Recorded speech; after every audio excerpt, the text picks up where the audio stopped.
Wilson Morales from Black Film TV. Hello, Fede. How's it going? Hey there, man.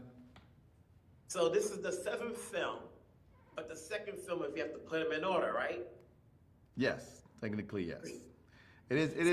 It is. I mean, it is the second one, but it doesn't necessarily need to be watched in order, and it is like an entry point for everybody. Like if you haven't seen any of the other Aliens films, you'll have a blast watching this. I'm jealous if you haven't seen any of them because you'll be exposed to 45 years of some of the best ideas in science fiction horror in just 2 hours.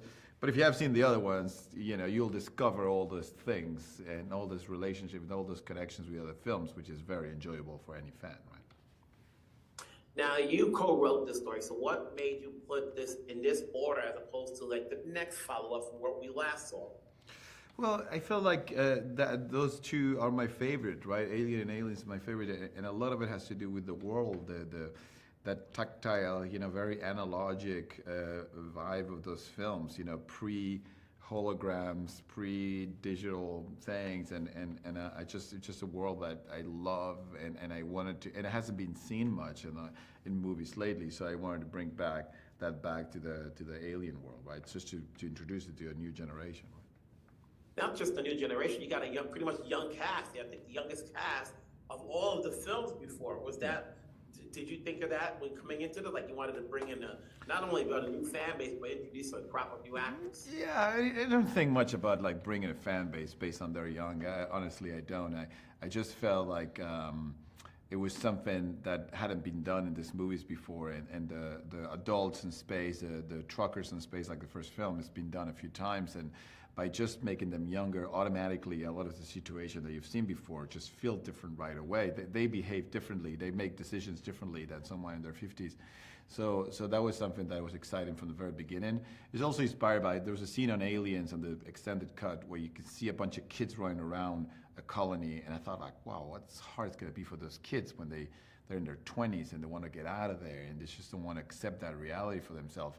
And it's something that I think is a universal feeling. You don't have to be in a colony. You know, most of us are born in a place that is away from the big cities, that is away from the center of the world, and grew up with this idea of one day, hopefully, you will get out of there and you go to where things are going down. And so I was excited about that idea of like getting young people in this alien world and see, you know, what price they will pay for that. How far would they go to try to escape from that reality that they were born in, right? It's something that I can relate to, right? Yeah, I look at the poster behind you, and you got the face hugger. And I remember when I saw it, you know, it was a lot of years in between the first one and the second one. Yeah. And so my introduction was the second one, and I had to go back to the first one. By introducing the face hugger on the poster, are you getting rid of the element of surprise? Not really. I think first of all, like most people don't know what that thing is doing. Which if you're a fan, you know what that thing is doing. But at first, like it just feels like some sort of suffocation. But there's a lot more going on right there. I think the element of surprise for some of the creatures, you know, for some most people, they know what they do, and I think the movie, ideally for a new audience, there's still so many surprises. First of all, I think some of the elements that have been on the other movies is probably half of the movie. The other half is all a bunch of new things that you don't know anything about it if you have seen all the other ones. So don't worry. Yeah, there's plenty of surprises in the movie. So when you get this movie, and you know, some of the actors are known, some of them are not. Mm-hmm. You know, we can guess who's probably going to go out early. You know, hopefully not. Unless you take us out by surprising us, because wow, he went there. You know, but. You're no stranger to taking on franchises, whether you're doing a remake or something new. What goes into saying yes to getting involved in something that's familiarized with the audience?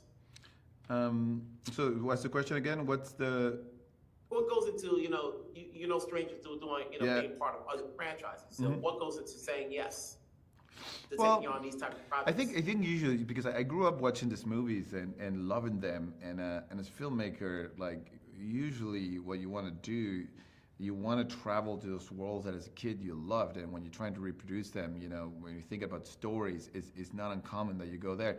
What used to happen, obviously, in the 80s, it was people were just making movies that remind them of movies they had seen when they were kids, but those movies, the technology changed so much in those years that they felt completely new. but they really weren't, a lot of them. I remember watching The Fly, Cronenberg's The Fly, and go, wow, this is amazing. And my dad going like, that movie was remade, it's a remake, it's done already. And actually, the original Fly was done 20 years before, something like that. This is 45 years later, so this is way later than the originals. Still, it feels closer in a way, but I think I grew up watching movies that I loved that existed before in another era that always felt too far away.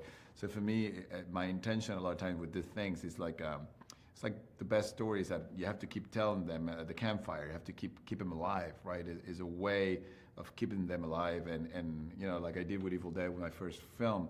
When I made that film, Evil Dead was kind of starting to disappear a little bit. It hadn't been none of that for a long time, and that movie kind of brought it back to a new generation. And there was a whole generation that watched that movie thinking it was a new movie that never existed before. For the older people, they knew that there was been others before, and this was a new one. But we always have to keep that in mind. There's a new generation that we have to be generous with them. And for me, this is a gift for them in a way to make a movie, and hopefully they will get all those emotions that we got watching the classics. And for them, it's going to be a whole new thing. It's going to feel like a new, fresh movie that they won't know there was something before, and that's okay too. Then they'll discover and they'll go watch them. But I think to some of the stories, you have to keep telling them to keep them alive, Otherwise, eventually they kind of fade and might disappear, right? Especially now with the advent of a lot of movies left and right. So I want to say congrats, keeping the franchise alive, keep it going. Obviously, we'll see what you do next. We're always here to support. Take care. Thank you. Thank you so much, sir.